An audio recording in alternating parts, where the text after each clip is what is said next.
graça e a paz do Senhor Jesus estejam sobre a nossa vida hoje. É muito bom ter vocês aqui com a gente.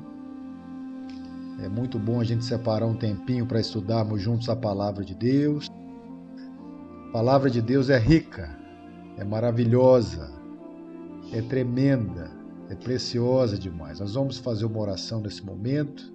Pai Celestial, muito obrigado por esta noite, obrigado por este estudo da Tua Palavra, onde nós separamos, ó Deus, estes momentos do nosso dia para nos encontrarmos aqui com irmãos na fé, para que possamos mergulhar na Tua Palavra.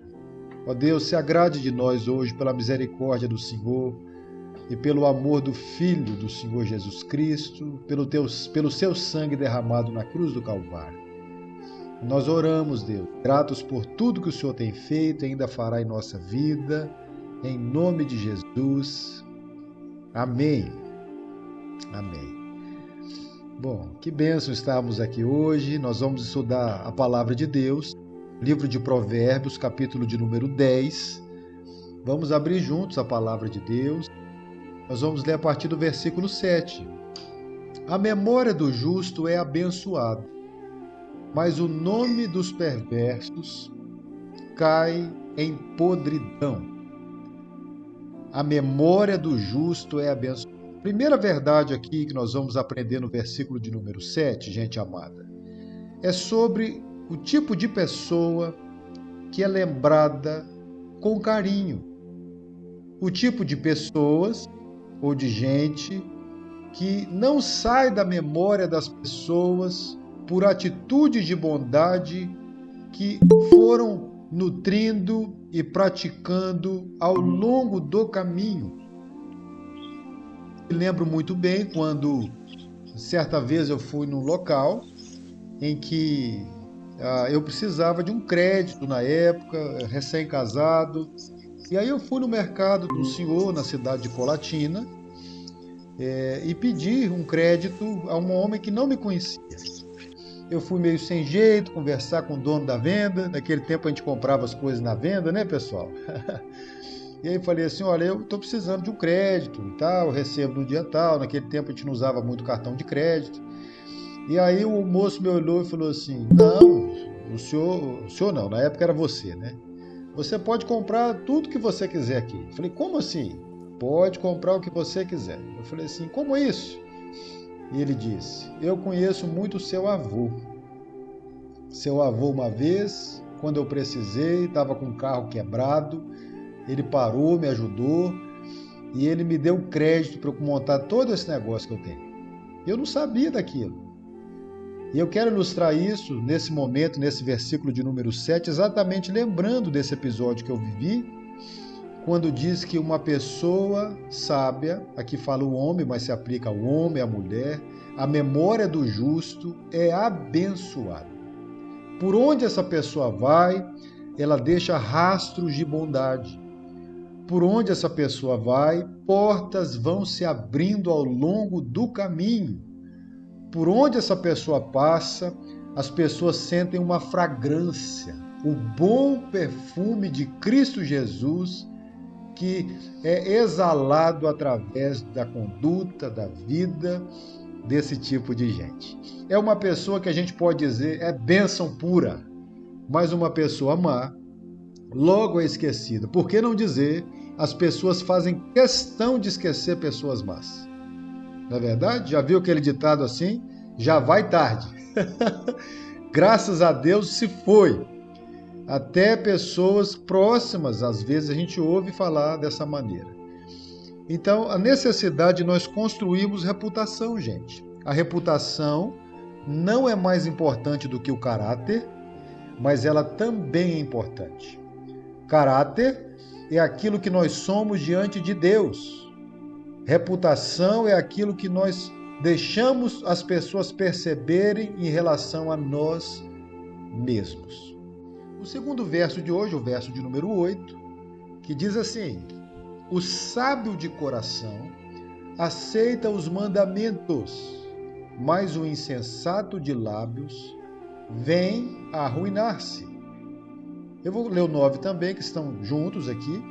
Quem anda em integridade anda seguro, mas o que perverte os seus caminhos será conhecido. Perdão, vou ler de novo.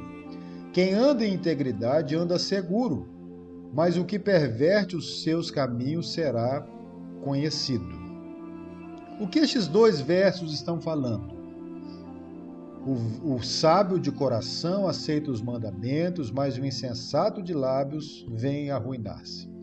O que o texto está falando, gente, é exatamente sobre o coração de uma pessoa sábia, o tipo de caráter que essa pessoa tem. Uma pessoa sábia é conhecida e reconhecida como aquela que aceita direções de pessoas, direcionamentos, por que não dizer ordens? Por que não dizer maneira de se fazer algo que nunca foi feito e que talvez uma pessoa mais sábia, mais experimentada naquilo pode muito bem auxiliar e ajudar, talvez até porque já cometeu erros e aprendeu com seus erros? Então aqui uma pessoa, ela precisa ter um coração sábio, ela precisa aceitar comandos, aceitar ordens, aceitar ensinamentos, ouvir as explicações, muitas vezes, por que não? Não agir do tipo, eu já sei. Não agir do tipo, isso eu não quero ouvir de novo. Muito presente hoje na criação de filhos, né, pessoal? Você que tem filhos aí, netos, quando vai dar instrução, parece que a garotada não tem mais paciência para ouvir. Já quer fazer a sua própria maneira, de acordo com as suas próprias percepções, e muitas vezes o que acontece com muitos de nós é que nós não estamos prontos. Curiosamente, isso acontece conosco também, adultos. Nós pensamos, pela idade que temos, pela experiência que temos, que nós vamos resolver tudo. Mas, na verdade, nós precisamos da instrução da palavra de Deus, porque há momentos que, de fato, nós pensamos que sabemos o que fazer, mas não sabemos. E é somente com a orientação do Espírito Santo de Deus, do Cristo que nos habita, que as coisas vão ficando iluminadas, esclarecidas, vistas, e nós conseguimos ultrapassar barreiras. Aqui é um paralelo de uma pessoa com um coração sábio que aceita os ensinamentos, as instruções, as ordens, conseguem ficar subordinadas até a alguma pessoa que tem autoridade sobre ela, diferentemente daqueles que não têm juízo algum. Que tipo de gente é essa que Provérbios está falando? É do tipo de gente que perde o controle com as palavras e se precipita nas respostas e fica numa situação de muita ruína. Aqui a gente pode ilustrar com aquilo que Tiago ensinou, lembra? Que nós temos que estar prontos para ouvir e temos que ser tardios no falar e temos que ser tardios também no ato de nos irarmos. A palavra pronto, você já deve ter me ouvido falar, ou outras pessoas, ou deve conhecer, é taxis. É a palavra para já, para agora. É um serviço que se espera imediato. Não espere para ouvir depois. Ouça. De um jeito assim bem simples, Deus fez 2 ouvidos e uma boca apenas. Parece que em alguns casos há pessoas que têm 10 bocas e um ouvido só, né? Ouvir dá trabalho, né, pessoal? Dá trabalho. E eu tenho que ser tardio na resposta. Tardio é demorado. É derbe a palavra grega. De retardado. De demorar no processo de entender, de processar cognitivamente e de responder. Eu não posso ser precipitado, porque depois que eu falo uma palavra, ela não volta mais. Quantas vezes eu tive dificuldades por falar na hora que eu não deveria falar? Já aconteceu com você também? Isso já me aconteceu. No calor das emoções, não era hora de falar, mas naquele momento, carnalmente, a gente não se aguentou. A gente deixou a velha natureza falar. E aí depois, para reparar, dá trabalho, a gente tem que pedir perdão, a pessoa fica triste com a gente, até a gente reconstruir, até ter um voto de confiança de novo. Então, por que não a gente faz igual aquela historinha que eu ouvi uma vez, que eu achei muito legal e eu vou compartilhar com você. Boquinha, ó, fechada muitas vezes. Chegou uma senhora uma vez para falar com o padre, conta-se essa ilustração, não sei se é verdadeira, mas ajuda muito nessa ilustração. E lá o padre estava ocupado, tinha uma obra dentro da paróquia. Ela olhou assim, viu um bocado de água benta, pegou, pôs uma vasilhinha, foi conversar com o padre, falou: padre, lá em casa só tem confusão. E o padre falou: como assim, minha filha? Padre, o meu marido só sabe brigar comigo e a gente discute, a gente fala alto um com o outro, palavras difíceis, palavras duras. Diga-se de passagem, quem grita com uma pessoa que está próxima a ela, é porque o coração está longe. Se eu tiver que gritar com a pessoa que está do meu lado, eu mostrei que o meu coração está longe daquela pessoa há muito tempo. Isso é um fenômeno comportamental que você observa. A afeição está longe, o carinho está longe, a admiração está longe, a cumplicidade está longe, porque só tem grito. E aí o padre falou assim: o que é isso que você pegou? Ele falou assim: água benta. Aí ele falou assim: então você faz o seguinte, quando você chegar em casa e quando ele vier falar alguma coisa com a senhora põe um bocado de água benta na boquinha e fica orando.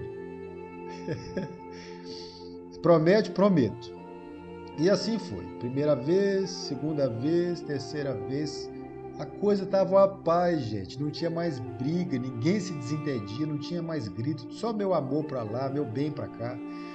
Aí estava acabando a água, ela pensou assim: não posso ficar sem essa água milagrosa. Vou voltar no padre. Viu, dona Solange? Chegou lá no padre e falou: padre, nem é que funcionou? Que água bendita é essa, padre? Eu vim buscar mais, que eu não posso nunca mais sonhar em ficar sem essa água. Ele já foi enchendo uma garrafa, 2 garrafas, já foi bem preparada. E o padre eternamente deu uma risada e disse assim: ô minha filha, na verdade a água que você levou aquele dia, você foi precipitada, você pegou sem me avisar. Era a água que eu tinha colocado para os pedreiros beberem durante a reforma da paróquia. Oi, padre, mas como é que pode isso então? Como é que foi isso, padre? Como é que essa água que não era benzida, abençoada, resolveram? Ele falou assim: porque a senhora pôs algo dentro da boquinha da senhora e não podia falar porque estava cheio d'água. E quando a senhora se calou, a briga diminuiu, o desentendimento diminuiu, porque sem lenha, Provérbios 26:20, hein? O fogo se apaga. E não havendo maldizente, a pessoa que provoca, o gritador, cessa a contenda. Vamos tirar essa lenha daí, pessoal. Que lenha é essa que nós estamos colocando? É o orgulho? E o orgulho não é lenha, não. O orgulho é gasolina. Né?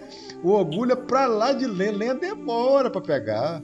Você está querendo dizer que as mulheres falam muito, não, né? Que nós vamos apanhar aqui, né? Não, mulher não fala muito, não. Nós é quem falamos pouco demais. Nós não somos explicadinhos. A gente não sabe. Ó, você quer conhecer um homem, se ele sabe conversar, pergunte se ele sabe escrever. Porque quando um homem consegue escrever, ele aprende a olhar detalhes. Por exemplo, se ele vai falar da sala, a sala, ele está fazendo um romance, uma carta de amor, né? A sala tinha uma vela sobre o local tal, a cortina balançava ao vento e você começa a imaginar a cena. Mulher escreve um livro de romance toda vez que vai conversar. Coisa linda demais. A gente conversando com as mulheres consegue ver a cena todinha, parece que você está lá. O homem não. Como é que foi seu dia? Foi bom. Como? Ah, normal. O que é normal? Ah, normal. Acabou. Acabou a conversa, né? Mas tem uns também, gente, vamos falar, hein? Tem uns também que falam demais. A Letícia escreveu que as mulheres sabem descrever uma situação. Peraí que sumiu. Peraí que eu fiquei curioso que essa menina tá falando. Com perfeição. Ah, isso. Mulheres sabem descrever uma situação com perfeição. Vamos concordar, né, Pedro? Você concorda? É claro, vê se a gente vai discordar. Então, dentro desse assunto aqui, vou recapitular o texto. Se você quiser comentar, fique à vontade. Uma pessoa sábia é aquela que aceita os comandos, aceita os ensinamentos de bom grado, aceita de bom coração e não perde o controle, não é uma pessoa desajuizada e não fica em ruínas. Muito bem. Verso de número 9 tem muito a ver com o Brasil, tem muito a ver com os países latinos, tem muito a ver com Portugal, que veio para o Brasil, né? Vocês conhecem a história dos saques. Lembra da expressão santo de pau oco? Nasceu no Brasil, gente. O santo ia vazio, por fora aquela imagem bonita, por dentro cheia de ouro. Isso é verdade. Agora, olha o que o texto vai dizer, que lição. Quem anda em integridade anda seguro, mas o que perverte os seus caminhos será conhecido. O que está falando aqui? Está dizendo que uma vida honesta é tranquila e segura, mas o malandro receberá o seu troco. Uma pessoa honesta é uma pessoa que vive com a consciência leve, é uma pessoa que vive em segurança, é uma pessoa que não fica pensando a qualquer momento eu vou ser pego, vou ser descoberto nessa minha fraude. Olha, gente, eu fico pensando que ser uma pessoa desonesta, como a gente vê muitos políticos do Brasil, do mundo afora, deve ser uma coisa muito difícil, gente. Eu fico pensando nisso. Como é que uma pessoa que rouba, frauda bilhões, né? Igual a gente vê tristemente no jornal, independentemente do governo, A, B, C, não estou falando aqui de ideologia política, eu estou falando de ser humano. Como que deve ser difícil para essa pessoa pensar assim, qualquer momento a polícia vai chegar aqui em casa. A qualquer momento eu vou ser levado. Olha, gente, eu vi um policial falar uma vez, e das visitas que eu já fiz em presídio, eu vi que era verdade. Um dia na cadeia não vale milhões de dinheiro que se ganha aqui fora. Não vale. Então uma pessoa que é malandro, que é corpo mole, que é fraudulenta, ela não vai ficar sem troco. Sabe aquela expressão antiga? Que o inimigo das nossas almas sabe muito bem fazer a panela, mas não sabe fazer a tampa? Ele mesmo é quem compartilha a maldade que se faz no oculto, sabe? Ele faz a pessoa cair, ele tenta, ele mostra, ele perturba, ele insiste, a carne começa a enfraquecer, a pessoa cede, cai, e quando a pessoa cai e se torna uma pessoa desonesta, o diabo é o primeiro a sair contando para todo mundo, olha lá o que ele fez, olha lá o que ela fez, e a pessoa se torna alguém com uma reputação muito, muito prejudicada e abalada. Olha o verso 10. O que acena com os olhos traz desgosto, e o insensato de lábios vem arruinar-se. Agora olha o 11, que lindo. A boca do justo é manancial de vida, mas a boca dos perversos, ou na boca dos perversos, mora a violência.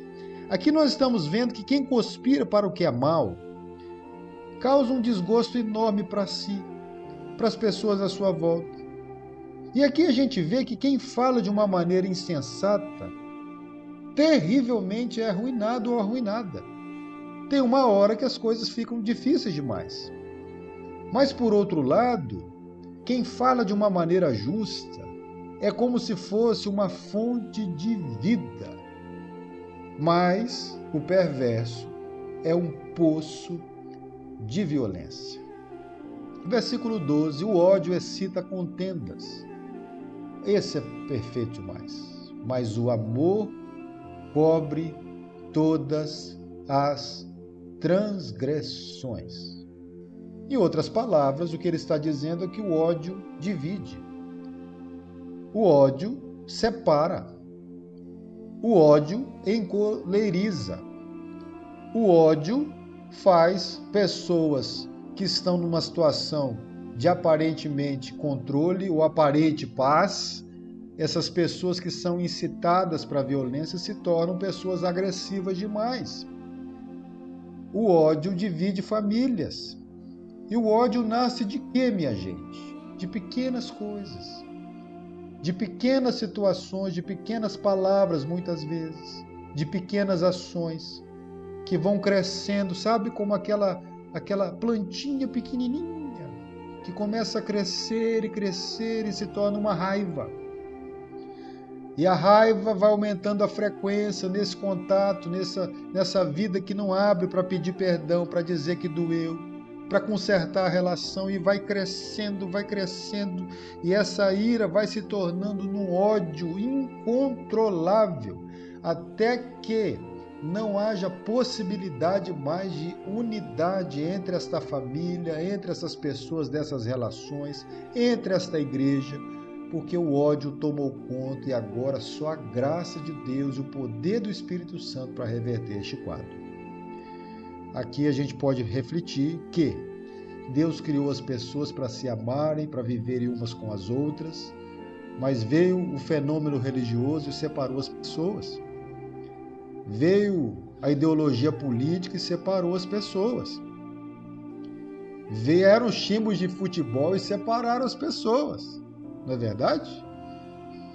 Vieram os modelos grupais de existência e fizeram com que cada ser humano se agrupasse para que pudesse viver em sociedade, e se tornaram pessoas separadas. E agora um grupo olha para o outro grupo com ódio, como se este grupo fosse melhor, mais preparado, mais intelectual do que o outro grupo. Quer ver só uma coisa? Muitas vezes a gente olha para a nossa igreja com carinho e fala assim: lá na minha igreja é assim. Não é verdade? Uhum. Essa expressão, a minha, essa posse que a gente acha que tem, né? Revela talvez, muitas vezes não, mas pode revelar aquela sensação assim, aquela intenção assim: a minha igreja, a minha é melhor, né? Porque é meu. Uhum. A minha família, a minha é melhor. Por quê? Porque é minha, eu estou lá. Uhum. O meu filho, o meu neto, o meu marido, a minha esposa. E a gente é capaz de criar reações de ódio quando alguma coisa que é minha ou que eu faço parte é abalada, ou é perseguida, ou é provocada. Aqui eu preciso aprender a transformar armas em rosas. Eu preciso aprender a usar as pedras que me lançaram em pedras de arrimo, ou usar as pedradas da vida e construir uma fortaleza de amor que me protege das dores da vida. Construir com essas pedras pontes de passagem que vão unindo pessoas. Para isso eu preciso expurgar do meu coração, em nome de Jesus, todo processo e princípio de tristeza que gera raiva, que vai se transformar em ódio e que pode dividir pessoas. Eu preciso dizer: não quero dividir, eu quero somar. Quero multiplicar. Pastor, quero ser bênção na vida das pessoas.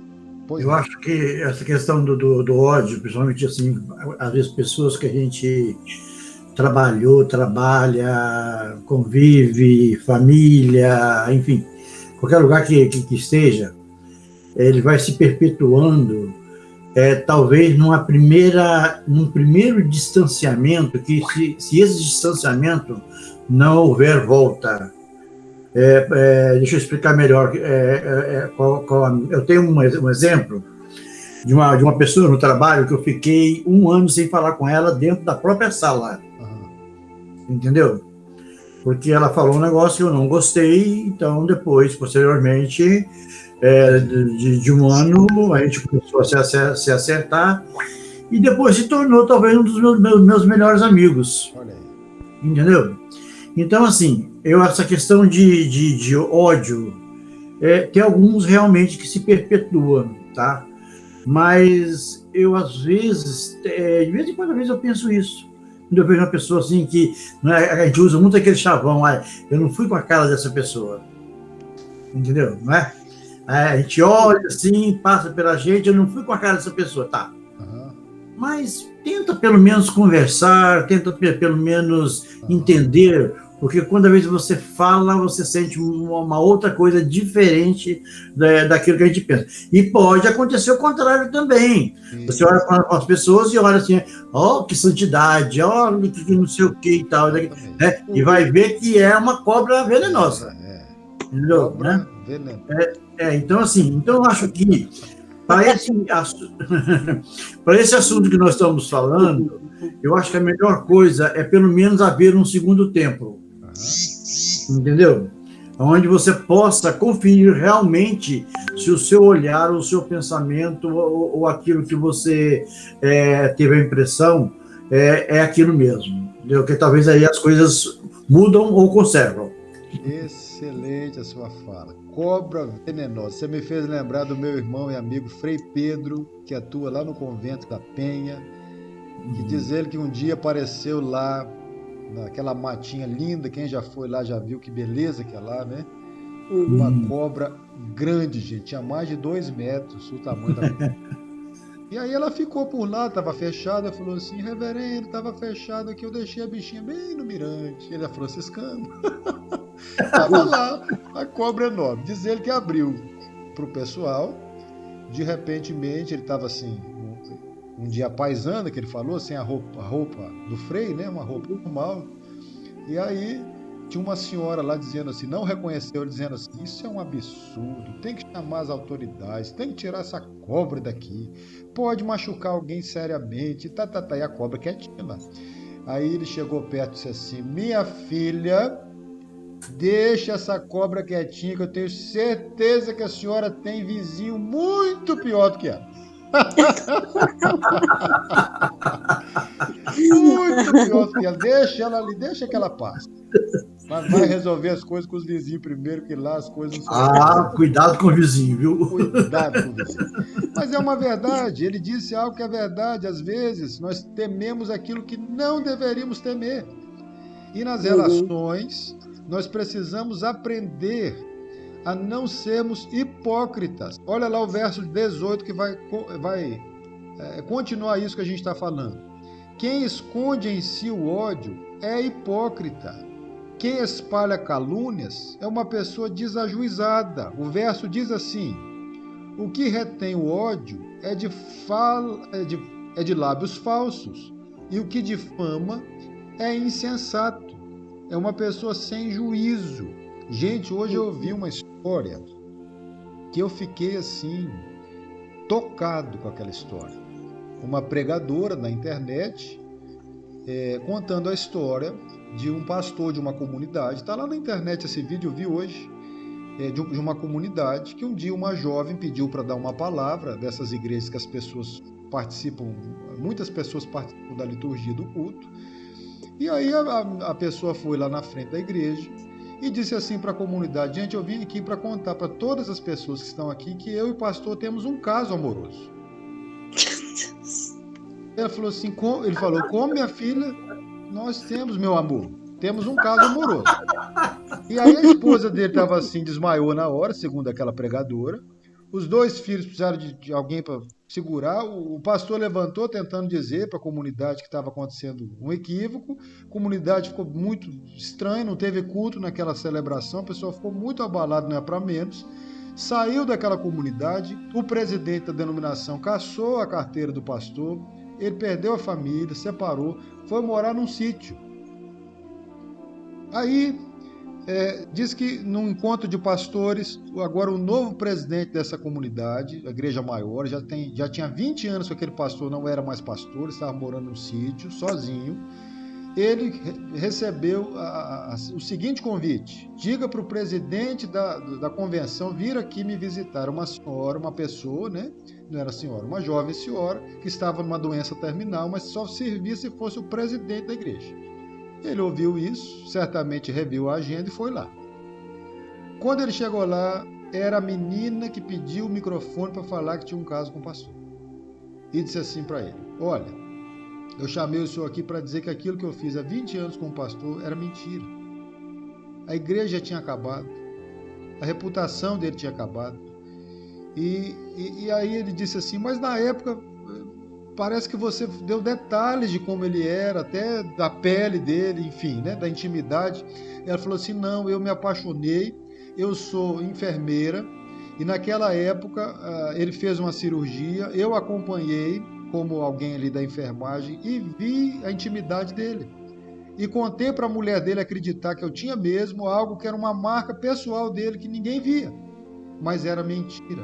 Eu não posso morrer com isso. Ô, gente, o presidente daquela igreja, pedindo oração do grupo de pastores, foi até o sítio com a carteira de voto de pastor. Olha que missão difícil, hein? Chegou lá, encontrou um senhor arrasado, machucado, envelhecido, sozinho, disse assim: eu vim aqui porque aquela pessoa, daquele dia trágico, me procurou e disse que era mentira o que falou de você. Vim te devolver a sua carteira e te reintegrar no ministério. Ele disse assim: o senhor vai também me devolver minha família?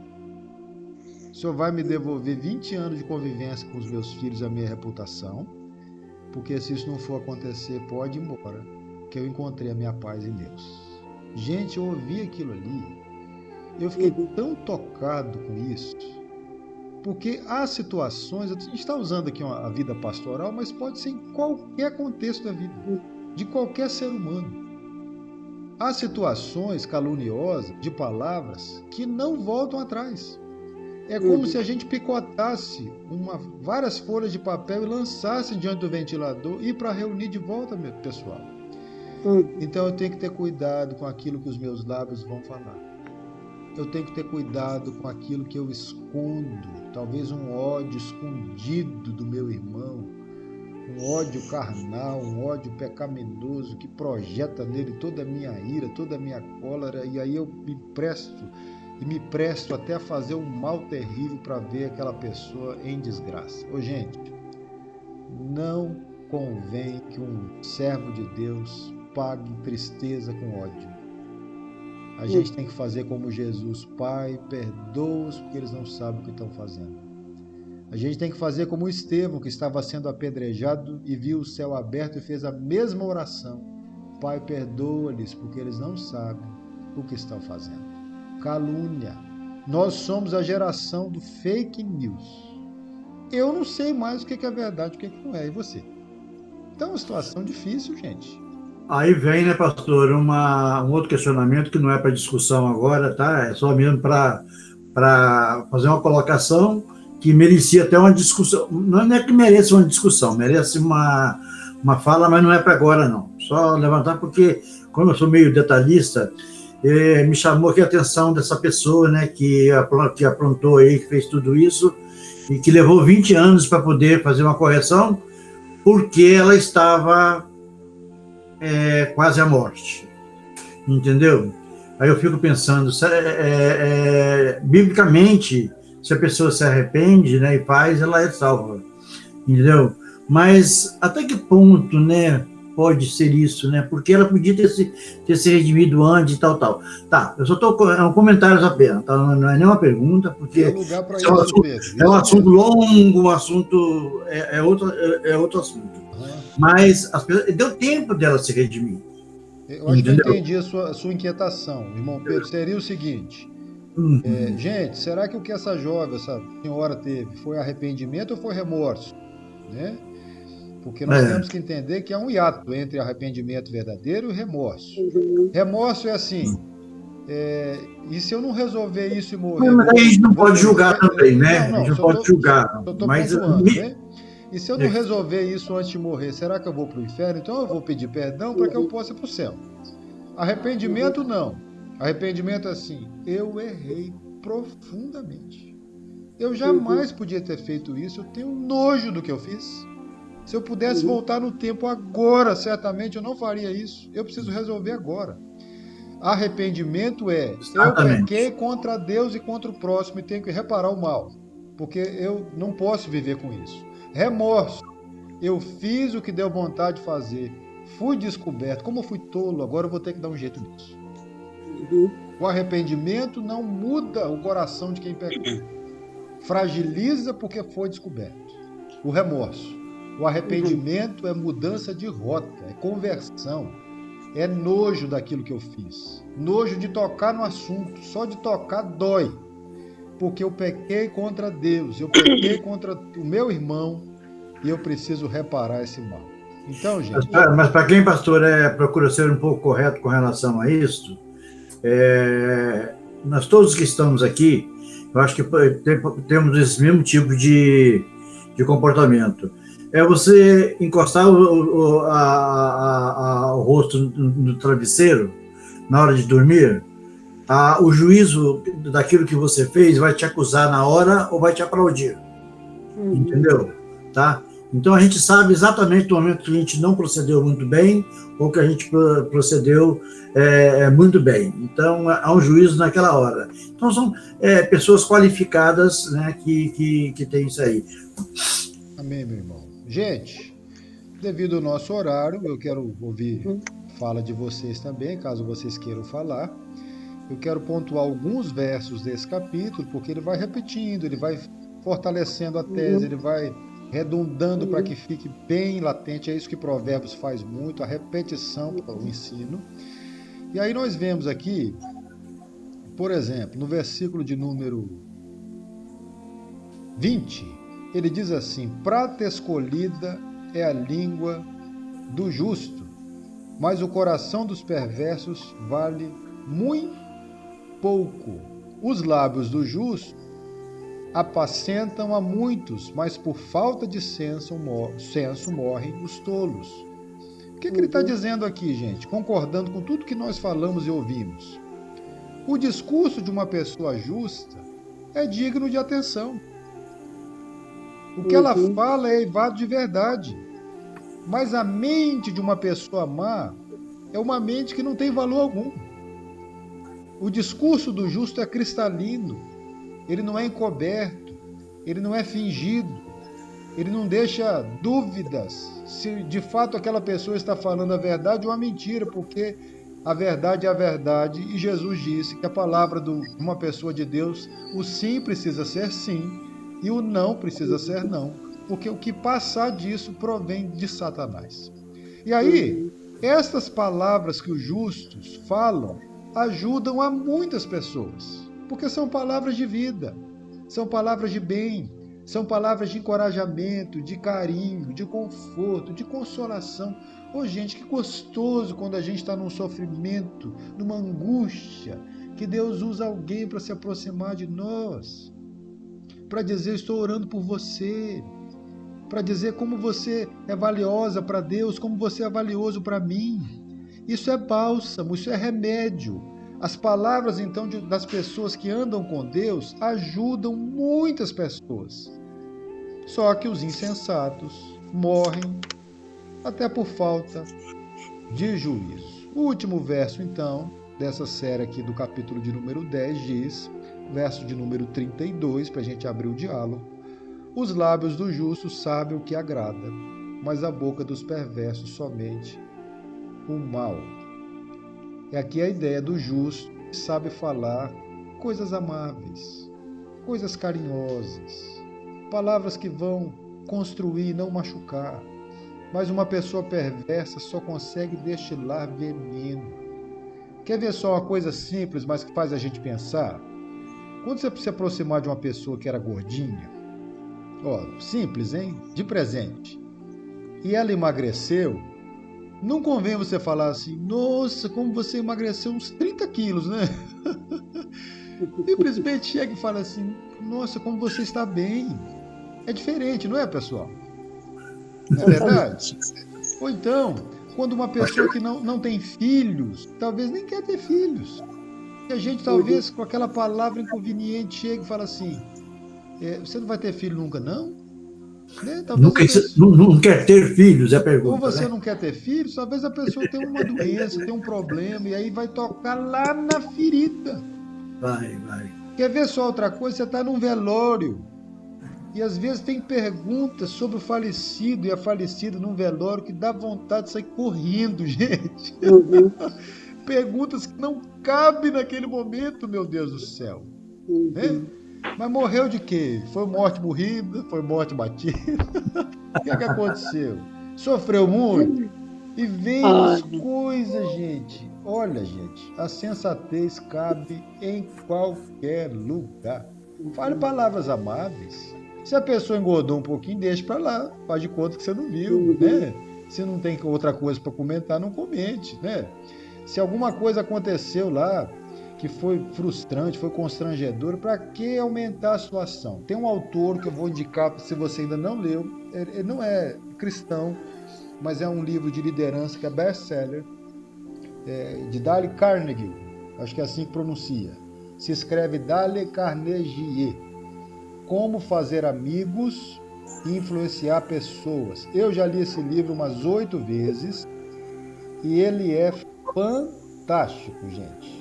Ele não é de cunho cristão, mas os valores do cristianismo estão ali. E aí, só uma coisa que ele fala lá, se não me falha a memória, deixa eu ver se eu lembro. Ele deu um exemplo que quando você é convidado por um anfitrião, a não constrangir essa pessoa na sua própria fé. E ele conta que um anfitrião, certa vez, numa casa que ele estava, começou a citar Shakespeare, dizendo que Shakespeare estava na Bíblia. E aí ele tentou falar, a pessoa que tinha um convidado disse assim, cutucou ele debaixo da mesa para ele não falar nada. E aí ele insistia, porque na Bíblia está escrito isso, só que era Shakespeare.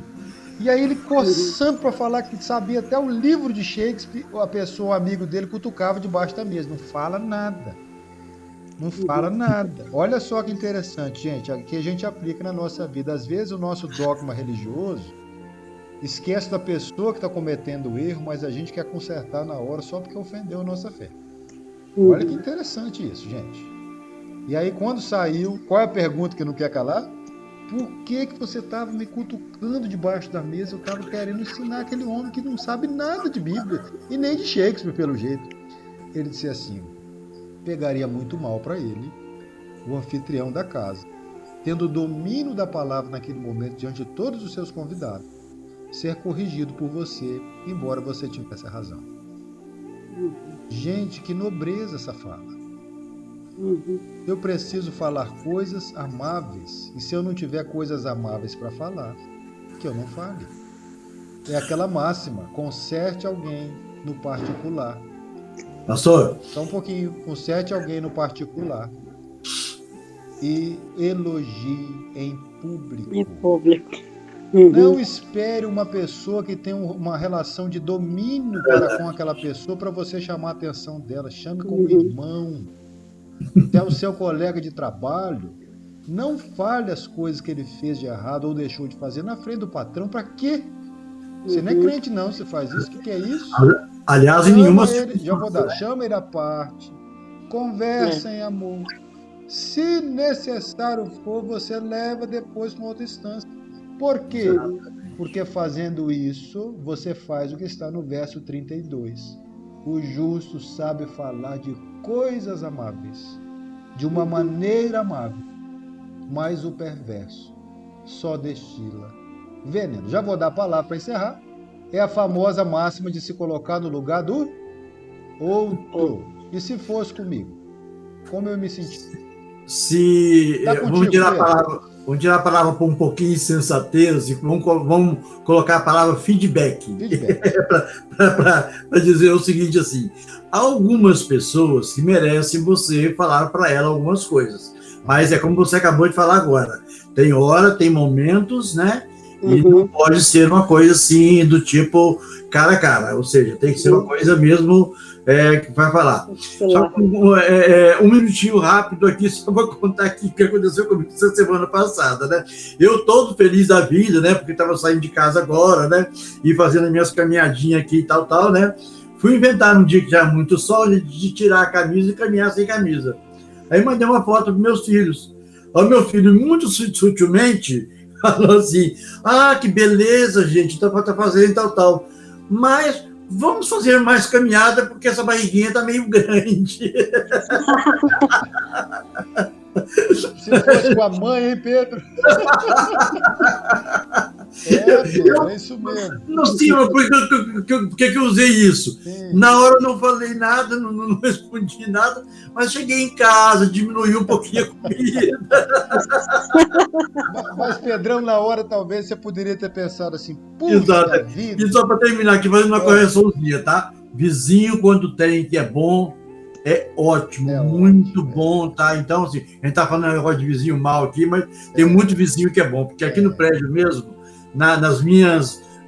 nos meus passados aqui, desse período que eu passei aí, nossa, tive excelentes vizinhos que foram, para mim, Uma situação muito boa. Não é, Pedro? Então, assim, né? Por outro lado, você poderia ter pensado assim, puxa vida, quanta coisa boa que eu tô fazendo aqui que esse menino podia citar. Tem que falar logo da minha barriguinha? Podia estar falando que eu tô cuidando do coração. Podia estar falando que eu tô cuidando do estresse. Mas é o Já amor comprei do filho, é o alface, já carinho. Vitamina D, tá tomando vitamina D. Vitamina D. Pessoal, vamos então. dispensei as carnes vermelhas, você É, entendeu? Hoje mesmo já deu 5 quilômetros. isso aí, coisa boa. Quem mais quer falar com a gente aí? Fica à vontade, coloque o seu parecer, para que a gente possa orar uma oração final juntos, em nome de Jesus. Eu acho que a gente passa muito tempo se preocupando com as atitudes das outras pessoas e pensando em como corrigir elas de alguma forma, ou no particular, ou na frente de todo mundo mesmo, e a gente acaba esquecendo de olhar os nossos próprios erros, né? Oh, Também. Exatamente. que orgulho dessa menina, gente. Exatamente. Tem que olhar tem que olhar o seu telhado de vidro primeiro, né? Isso aí. Exato. Hoje eu estava fazendo massagem e a minha massagista é uma pessoa assim, muito educada, muito ponderada. Aí diz ela que ela estava atendendo uma cliente e a pessoa falando, né, assim, dos problemas da vida. Aí ela falou assim, graças a Deus, eu sou uma pessoa que eu não tenho problema. Aí o outro falou assim, como assim? Então você é a única pessoa no mundo que não tem problema. Aí ela falou assim, uai, mas eu não tenho problema. Eu falei assim, depende da ótica da pessoa, né? Eu lembro uma vez eu participando de um curso e o professor deu uma dinâmica. Ele distribuiu uma folha, né? Uma folha, e a folha toda em branco, mas tinha um pontinho preto no meio. Aí ele perguntou, o que vocês veem nessa folha?